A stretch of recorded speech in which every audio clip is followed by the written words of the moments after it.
So I was lucky enough to get in on it and do the film, most of it. I was doing Spitting Image at the same time, so I had to share time between the two. But I did do Dance the Magic Dance on Labyrinth, and a lot of the war stuff at the end, the battle scenes. And the very final shot where there's lots of characters all around the bed, I was working Sir Didymus, who was sitting on the bed. Oh, fantastic. Yeah. That must have been quite an amazing thing to be choreographed, if there was a lot of you. Were you not bumping into each other? Were you actually all managing to... Yeah.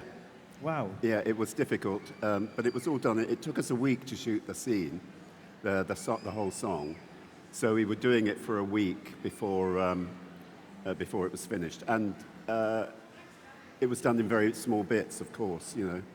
And when he threw the baby in the air, it wasn't a real baby. Wow.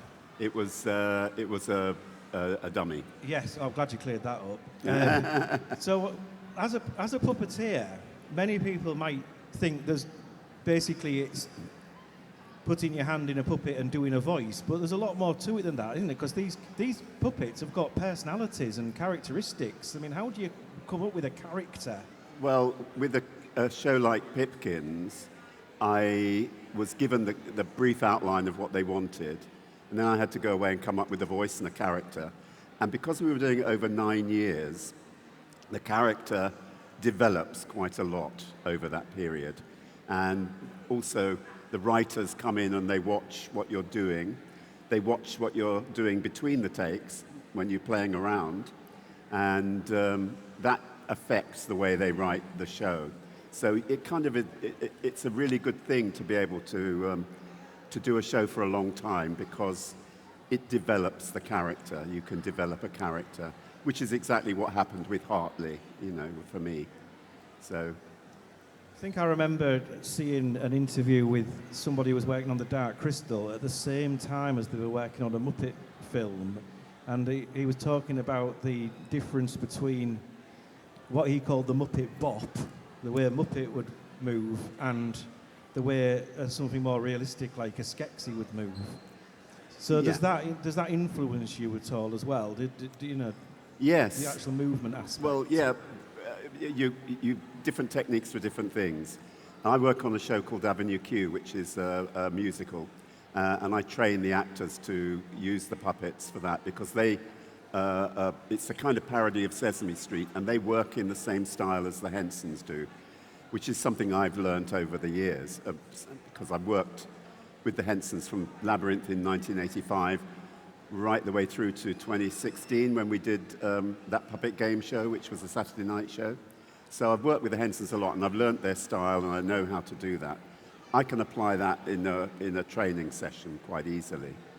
And it's very different from something like Hartley, who would walk with the character walk, as you say. You find the character.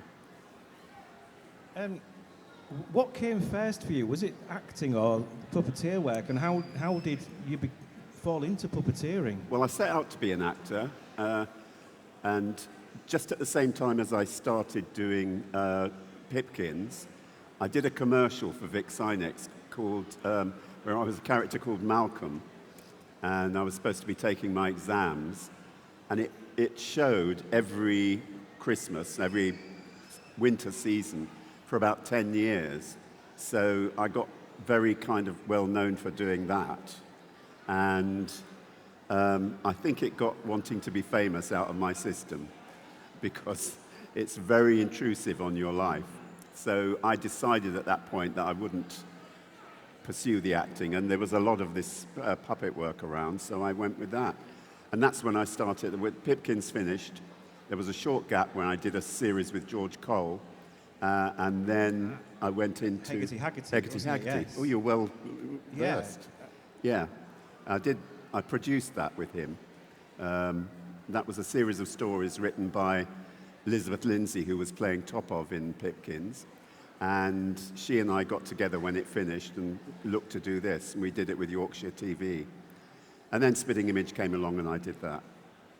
But there was an acting role, though, because I've seen your picture, and I know I've mentioned this before today already, but you did pop up in Doctor Who. Yeah. And it was in a great, era of Doctor Who. You were with Tom Baker, who was a bit of a legend, I'm led to believe. Again, I mentioned Frankie Howard to Colin earlier. I've heard stories that Tom's either the loveliest man to work with or can be a bit of a diva if he's not in the mood. So, what version did you work with? Well, he was in relatively good spirits when we did it, and it was fine. He did make an entrance on the first day of rehearsals, throwing the script across the room, saying, "Who wrote this horse?" And I won't go on because there were children present. And he threw the script across the room. But then I learned afterwards he did that on almost every occasion, everything that he did.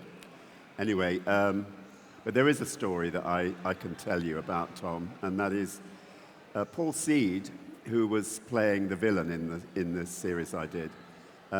He had brought a little dog to work with him every day, and he would leave the dog in the car in the shade, so it wasn't affected. But at lunchtime, we went to the pub for lunch, and he brought the dog with him. And Tom came and joined us for lunch, and when he saw the dog, he said to the dog, "Hello." And Paul said, "Look, Tom, don't say hello. He doesn't like it. Anything else you can say to him, don't say hello." Tom, "Hello." And he got a bit closer. And Paul said again, "Tom, don't do that. He won't like it." Because the dog growled every time he said hello. And on the third hello, the dog jumped up and bit a chunk out of his lip. So he had this chunk out of his lip here.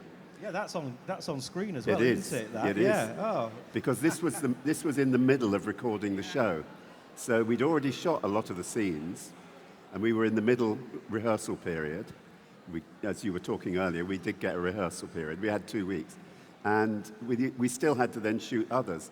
So in the series, if you watch it, it comes and goes because we'd already recorded some of the later scenes in the earlier section.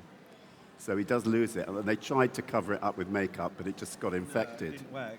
No, It got infected. Oh, no. Yeah, it did. It was rather unpleasant. It was a bit accident-prone from what I can gather. Now, Pipkins. Yes. Now, Do you want to talk to him? We'll talk to Hartley. I mean, I'm going to talk a little bit about how Pipkins came out. Hello, Hartley. Hello. Oh, it's an honour to meet you. Oh, yes, it is, isn't it?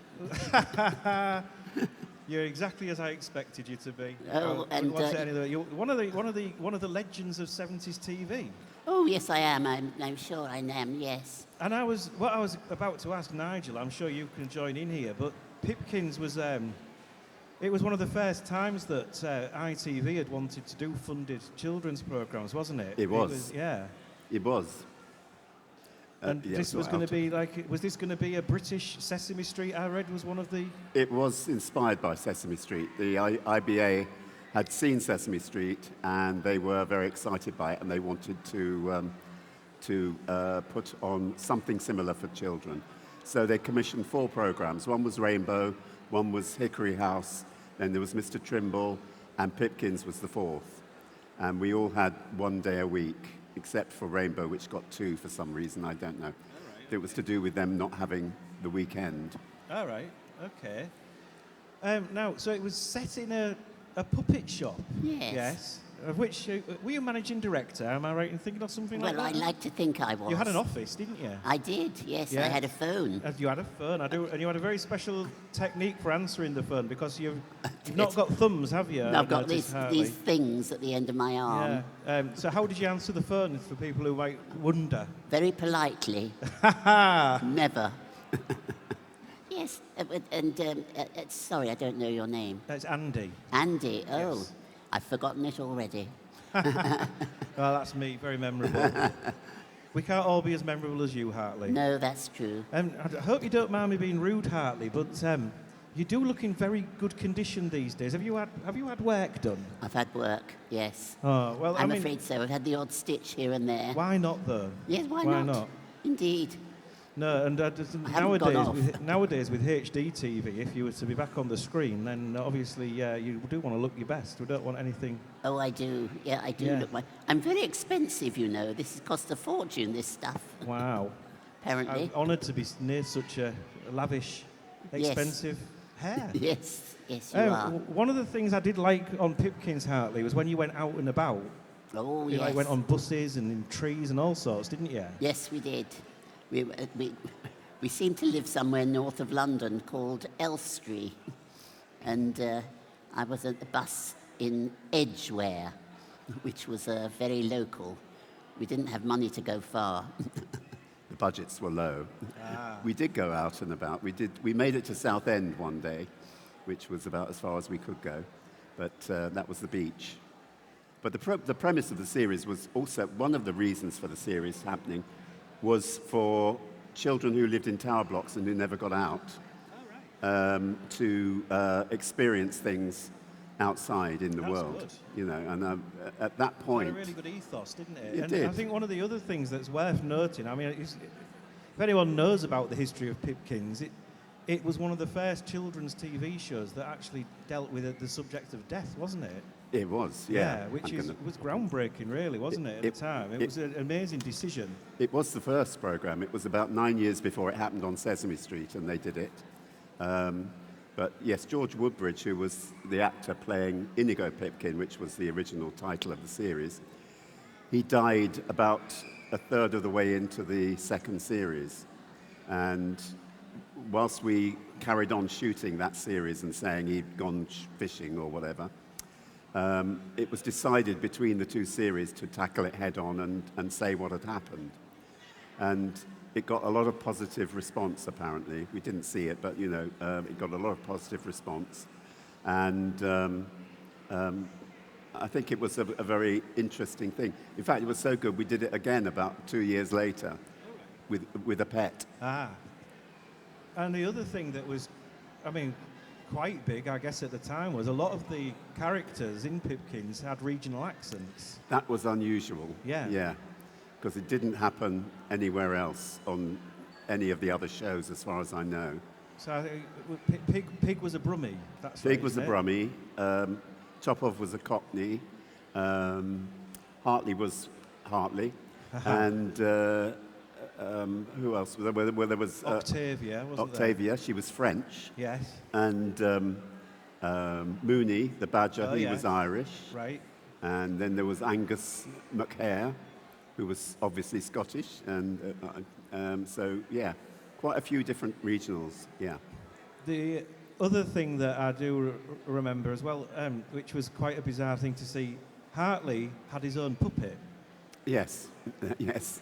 That's one of the episodes that survives. Yes. It's a puppet operating a puppet. Now, this episode surviving is an interesting thing because a lot of people think that maybe it's very old programs that are missing from the archive, but even fairly recently, the 70s to early 80s, to have missing programs is bizarre. Well, there was no secondary market at the time for the stuff, and what they used to do is wipe the tapes and use them again. Right. So that's kind of why a lot of stuff But got luckily, lost. it's partly down to you, isn't it, that they exist now on DVD? Yeah. Yeah. Well, I was a bit of a technology geek, and I was very early with the video recorders, and so I started recording the programs then. But just for my own use, I didn't ever give a thought that they would end up on a DVD or anything in the shops. So I know that at one point in the fairly recent past that you had thought about trying to bring Pipkins back, but that resulted in a totally new show, didn't it? Which is also a very unique project, and I think some other people, that's something else people might not know that you're associated with, but what was it?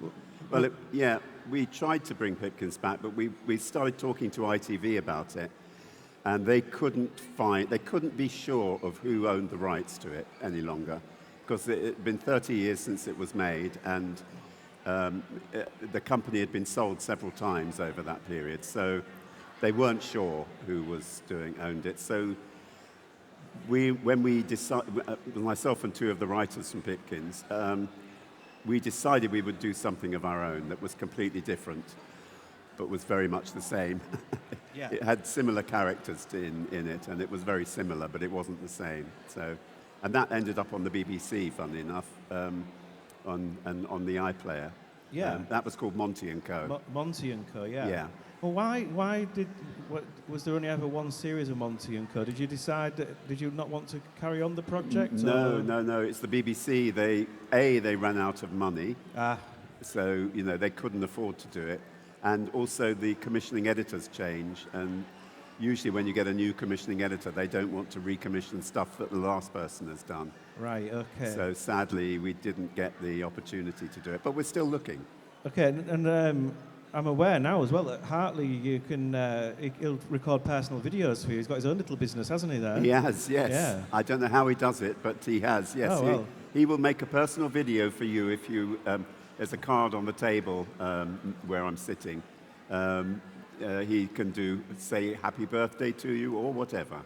He's very, very, as long as it's clean.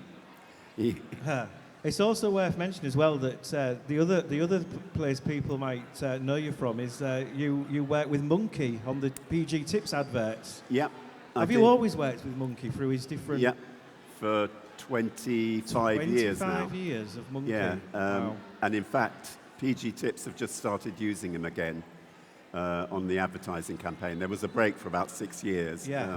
Am I right in thinking he's now married to Emily Atack? He is married to Emily that's Atack. a strange turn of events in itself, isn't it? It is. We never see the children. No, but are they referred to? They are referred to. Oh, right, gosh. Yes. Yeah. Nigel, you've got Pipkins DVDs with you today, and I have.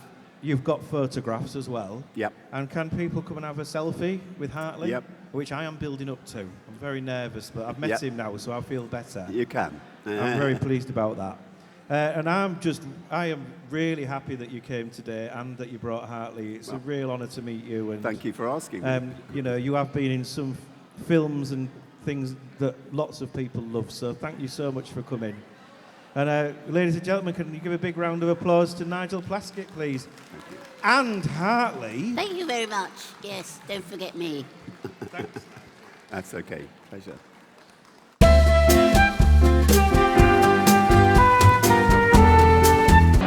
Shooting the film.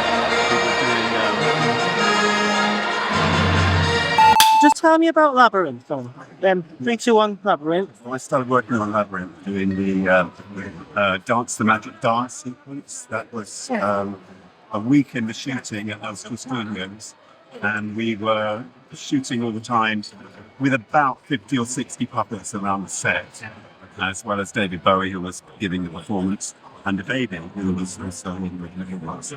And I will say that the baby, when David threw it in the air, it wasn't a real baby, it was actually a substitute. Yeah, what was he like, David? He was very good, he was very nice. He was, he stopped me and a colleague. We stopped by him and asked him if he would have a photo taken. So we have a photo. He was very accommodating. He understood all the difficulties on the set of Labyrinth. Because you have to stop sometimes, someone's head comes into shot. That's the difficult these days, but we were working on film and didn't have the digital means to remove people from the picture. So, it was... And when you did Spit an Image, from this shot of John Major here, I'm sure that one is. That's Prince Edward. Oh, Prince Edward. Yeah. So how was that working in that set? What was that like? It was a bit like making a silent movie, because all the voices were pre-recorded by impressionists. And it was a very noisy set, because they'd be constructing one set across the studio while you were doing a sketch on the other one. So very often you were working with noise, and they only stopped for when... A couple of minutes. Sorry, it's just going to be until very exciting. quiz, only 10 questions. Interesting to be working on a program. It was when you went into the pub the next day, there were people talking about what you've been doing the night before. So it was a really interesting experience. Usually when you work in TV, they Give yourself an impressive year. you don't hear about anybody.